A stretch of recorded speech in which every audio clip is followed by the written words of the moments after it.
Good day, guys. My name is Lady Grace. Welcome to my channel. This is my first ever vlog, and the topic that we're going to tackle right now is about how to earn extra income online. Kayo ba yung tipo ng tao na mahilig mag-browse or mag-search online? Alam nyo ba na sa simpleng pag-search lang ay pwede na kayong kumita? Yes, exactly. You heard it right. So let's dive in. Ano nga ba tong website na to at paano nga ba tayo kikita rito? Just stay tuned and let's watch this.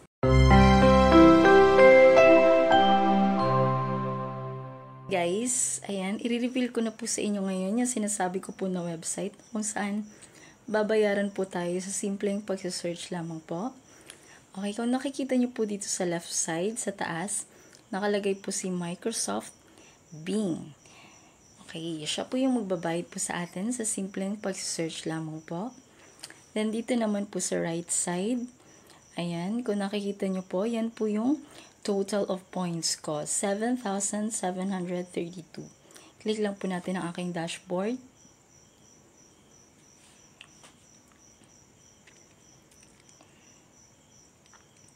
Ayan, nakikita nyo po sa taas yung aking pangalan, Grace. Nasa level 2 pa lang po ako. Then, yung available points ko po is 7,732. Yan po yung total of points ko for how many months. Kasama na po dyan yung 2 times na withdrawal ko po. Kaya, nabawasan na po yan siya. Then, dito po tayo sa auto-redeem. Yung auto-redeem po na to is isa-set up lang po natin to in case na kung ano man po yung gusto nating hinihit na goal. Like for example, nakabase po kasi yung goal na po yan sa points po natin. The higher points, the better. Kasi meron po kasi yung parang bracket yung mga amounts of points. Like, if you hit a maximum of 2,000 plus points, makapag-avail po kayo ng pinaka-lowest points. Mamaya, i-discuss ko po yung regarding sa points. Then, proceed po tayo dito sa today's points. Ito po yung breakdown of points natin. Okay, scroll down lang po tayo dito sa baba. Ayan, kung nakikita nyo po dito sa taas, nakalagay po yung daily set. Meron po tayo dito ang 3 sets of tasks na may plus 10 each. Ayan, si Veggie Powerhouses, Beats from Asia, and Nature Lover. Napakasimple lang po na ang gagawin natin dito, guys. I-click lang mag-accumulate na po tayo ng points. Ayan, like for example, ganito. Click lang po natin si Veggie Powerhouses. Ayan. Ayan, yung content po niya is about cruciferous vegetables. So, nasa sa inyo po yan, guys, kung babasahin niyo po lahat ito. Pero, if I were you, mas maigi pong babasahin niyo kasi maganda po yung content na binibigay ni Microsoft. Okay, back lang po natin. Ayan. Ayan, kung nakikita niyo po siya, nagmamark na po siya ng green na check. So, ibig sabihin na accumulate na po natin yung 10 points. Okay, the next, click naman po natin dito si Beats from Asia. Ayan. Yung content naman po niya is about taiko drums. Ayan. So, back lang po natin. Ayan, kung nakikita nyo po, nagmamark na din po siya ng green check. So, next, yung pinakalas po ng task natin is yung si Nature Lover. Click lang po natin. So, ayan. Yung content niya po is about US National Park. Then, may trivia quiz. So, it's up to you po again kung babasahin niyo po siya. So, back lang po natin ulit. So, ayan. Yung 3 task po natin is nagmamark na po siya ng green check. So, na-accumulate na po natin yung 10 points each. Okay guys, ayan. Kung nakikita niyo po dito sa left side, may nakalagay po na current day street. Ito po yung breakdown kung ilang days po kayong nakakapag-work dito kay Microsoft. Basahin na po natin. Good work. One more day to go before unlocking your 45 bonus points. Meron po kasing binibigay dito si Microsoft guys na bonus points. 3 sets of bonus points na if ever na straight po kayo makapag-work dito sa task na to. Like, yung pinaka lowest po na bonus points is 45, then next is 75, and then yung pinaka highest naman po na bonus points is 105. Ayan. Kung scroll lang po natin, ayan, more activities. Kung napapansin nyo po, may nakikita po kayo na 3 sets of tasks po ulit. 2 plus 15 and 1 plus 5. Yan. Yung nakikita nyo po sa gilid, naka-open na po yung padlock. Ibig sabihin, pwede na po natin siyang maklik as task. Ayan, click lang po natin tong meditation benefits. Ayan. Ayan, nasa inyo, like what I've said, nasa inyo po yan if babasahin nyo po. Pero, mas maiging basahin. Maganda po yung content niya about sa meditation. Yung mom ko din po is nagme-meditate din po siya. Ayan, Starfish Secrets. Ayan, click lang po natin. 12 surprising facts about starfish. Okay, click back lang po natin. Ayan, nag-mark na po siya ng green check. So, ibig sabihin na accumulate na po yung kanyang points. Okay. Then, ito namang plus 5. Ayan, i-complete puzzle nyo lang po yan. Kung gusto nyo po yan yan yung mga puzzle na yan. Okay, back lang po tayo. Ayan, so silang tatlo nakamark na po ng green check. Take note pala guys, meron pong cases na yung mga padlock po dito sa gilid is meron pong time na lock pa ho siya. It means hindi nyo pa ho siya pwedeng trabahuin. So, ayan. So, nakikita nyo naman po is naka-open na po yung padlock. So, pwede na po nating gawin tong task na to. Okay, scroll down lang po tayo sa baba. Ito. Ayan, meron pa ho ditong isa pang natitirang task which is equivalent to plus 5 points. Ayan. Do you know the answer? Ayan, parang quiz lang naman po siya. So, back lang po natin. Ayan. Nakikita nyo po, nagka-mark na po siya ng green check. Okay guys, balik lang po tayo dito sa pinaka-main na dashboard ni Microsoft Bing. Okay guys, another ways to earn po dito kay Microsoft is through searching. Anything ay pwede nyo pong i-search. Mapa celebrities, politicians, foods, places, or kahit ordinaryong tao. Pwede nyo pong i-search. Even your own name. Okay, punta po tayo dito. For example, punta po tayo dito sa search bar. Ayun, kung nakikita nyo po dito, meron na po ng mga naka-pop up na mga Hollywood actress. Ayan, it's up to you po kung i-click nyo po yan or magta-type po kayo ng kung sino man po yung gusto nyo pong i-type na mga celebrities. Okay? Like for example, magta-type lang po tayo ng or i-click lang po natin to si Britney Spears.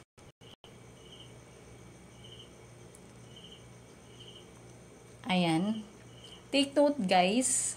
Ayan, kung nakikita nyo po sa right side, umikot po siya yung round button po natin. So, ibig sabihin nakapag-accumulate po tayo ng points sa pag-click lang dito kay Britney Spears. Okay, magta-type naman po tayo. X lang po natin yan. I-click lang po natin to si Shane West.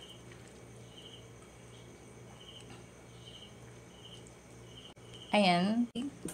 Next po natin na i-search. Ayan. Pipili lang po tayo dito sa mga recent searches. Okay, ito. Example, Maggie Q. Ayan. Observe lang po natin dito sa right side, guys. Ayan. Si Maggie Q. Ito yung, ayan. Kung nakikita nyo po, nag-rotate po ang round button po natin dito sa right side. Ito. Ayan, si Maggie Q po. Siya po yung bida dun sa Naked Weapon before na movie. Ayan. Kung po pwede nyo din po basahin yung kanyang Wikipedia. So, magta-type po tayo ng ibang mga artist. Ayan. Kung napapansin nyo po, na didetect na po ni algorithm yung mga sinesearch po natin na about celebrities. So, meron na po siya dito mga options na mga celebrities. Ayan, meron dito si Aaron Stanford. Click lang po natin to para hindi na po tayo mahihirapang mag-type. Okay, so napapansin nyo po, nagro-rotate po siya ulit. So, nakapag-accumulate po tayo ulit ng points. Dito po tayo sa related to recent searches. To, type lang po natin, type lang po natin tong A Walk to Remember. Ayan. Kung napapansin nyo po, nag-rotate po ulit yung round button dito sa right side. Ayan. So, mag-search pa ho tayo. Ayan po natin tong The Notebook na movie. Ayan. Ayan. It's up to you po guys kung babasahin nyo po yan, yung Wikipedia po niya, para malaman po ninyo kung anong year po ito na ni-release itong Notebook na movie. Ang ganda po talaga ng movie na to guys. Okay, so nakailang search na tayo. Nakatatlong search na po tayo. Okay, so ayan. Dito so since may mga naka-pop up na po dito na mga different movies, so i-click lang po natin to isa-isa. Ayan, ito namang Dear John, 2010 film. Okay, so napansin nyo, dito sa right side sa taas, na umikot po ulit ang round button. So, nakapag-accumulate po ulit tayo ng points. So, ganyan lang po kasimple yung gagawin natin guys. And searches lang po yung pwede natin ma-search everyday. At kapag tayo naman po ay nasa level 2 na, ang masa-search po natin everyday is malaki-laki po. Mga 30 searches. So, ganyan lang po kadali yung ating gagawin po na task dito kay Microsoft, guys. Kung nakikita nyo po dito, guys, may nakalagay po your last reward. Ito po yung in-order ko po nung last October 22. Which is equivalent po siya ng 100 pesos na worth of pure gold gift card. Yung binawas po sa akin na points is 2,495. So, yun po yung pinaka-lowest na ma-redeem ko as gift card. 100 pesos. Kasi di pa po tatlong sets po yun. Merong 100, merong 500, at merong 1,000. Okay guys, so ito na po yung proof of payment na nag-redeem po talaga ako dun sa Pure Gold. Gamit po itong si Microsoft Bing. Ayan, kung nakikita nyo po sa gilid, may nakalagay po na gift away online. Ang binili ko po doon, gamit tong reward, is yung 2 biscuit and isang ball pen. And dito na po sa kabilang receipt is birch tree. Yung equivalent po ng amount po na tong binili ko guys is tigwa 100 pesos each. Ayan, ito po yung mga available na rewards po ni Microsoft guys. Meron po sila ditong Pure Gold gift card. Ayan. Meron po sila ditong 3 amounts of gift cards. Merong 100, 500, and 1,000. Yung 100 is kailangan po kayong makapag-accumulate ng 2,495 points. And then yung 500 is malaki-laki po siya, which is 11,590. Ayan, I'm closer to that points. And then, yung 1,000 naman is malaki nga po talaga siya. 23,180 points ang kailangan yung ma-accumulate. Ayan. So, back to redeem lang po tayo. Meron po sila ditong Diablo 4 suit. Tatawa po ako dito sa Diablo. Hindi ko alam, meron palang gaming na ganito. Ayan. So, kailangan nyo lang po makaipon ng 1,700. Then, dito, meron din naman po silang Krispy Kreme Duff Nuts. Ayan. Kailangan nyo lang din po makapag-ipon ng 6,955 points. Ayan, kung mahilig din po ulit kayo sa gamings, ayan, meron din po sila dito ang Roblox digital card. Ayan, yung anak ko nalululong na dito sa Roblox. Kailangan nyo lang po makapag-ipon ng at least 3,000 points na reward. Ayan, meron din pong Overwatch Coins digital code, at least 1,800 points. Sea of Thieves Ancient Coin Pack, at least 1,700 points. Eto, meron din silang SM Gift Pass gift card. Ito yung pinakahihintay natin. Yung tayong mga na mahilig sa mga mag-shopping, sa mga mag-groceries. Ito, ayan, i-open click lang po natin to. Ayan. Meron po sila ditong 2 amounts of gift cards. Merong 500 and merong 1,000 pesos. Yung 500, kailangan nyo lang po makapag-ipon ng at least 11,590. Ayan, I'm closer to that reward. Ayan, kung nakikita nyo po, yung points ko po as of now is 7,767. So, ayan. Yung 1,000 gift card naman po is kailangan po tayo makapag-accumulate ng 23,180 points. Malaki-laki din po siya. So, back to redeem lang po tayo. Hilig naman po kayong kumain sa mga buffet restaurant. Meron po sila ditong Vikings na e-gift card worth of 500 pesos. Kailangan nyo lang po makapag-accumulate ng at least 11,590 points. Kung nakikita nyo po, I'm closer to that point. So, dito naman po tayo. Meron po sila ditong Robinsons e-gift. Kailangan nyo lang din po makapag-accumulate ng same points, which is 11,590. Kung mahilig po kayong mag-shopping or mag-grocery. Ayan, kung gusto nyo pong kung mahilig naman din po kayong mag-shopping sa Rustans, meron po sila ditong Rustans gift card. Ayan, kailangan nyo lang po makapag-accumulate ng at least 11,590 points. Then, scroll down lang po natin. Kung gusto nyo naman pong mag-donate, meron po din sila ditong donate to UNICEF, which is coming soon, and donate to the International Rescue Committee, which is also coming soon. Save the Children, kailangan nyo lang po makapag-accumulate ng at least 1,000 points. And then CARE, $1 USD to CARE, which is also 1,000 points. I Volunteer Philippines, Voice of the Free Foundation, Akay Missions Philippines, Verlani Foundation Incorporation, Grades to be Born Incorporation, Habitat for Humanity Philippines Foundation. Ayan, meron din po sila ditong Cancer Warriors Foundation Incorporations, which is equivalent to 1,000 points. World Vision Development Foundation Incorporation, which is also 1,000 points. Etong Haribon po na to guys, ito po yung mga ibon sa kagubatan. Kung gusto nyo po mag-donate po sa kanila, kailangan nyo lang po makapag-accumulate ng at least 1,000 points. Cara Welfare Philippines, the Philippine Animal Welfare Society Incorporation.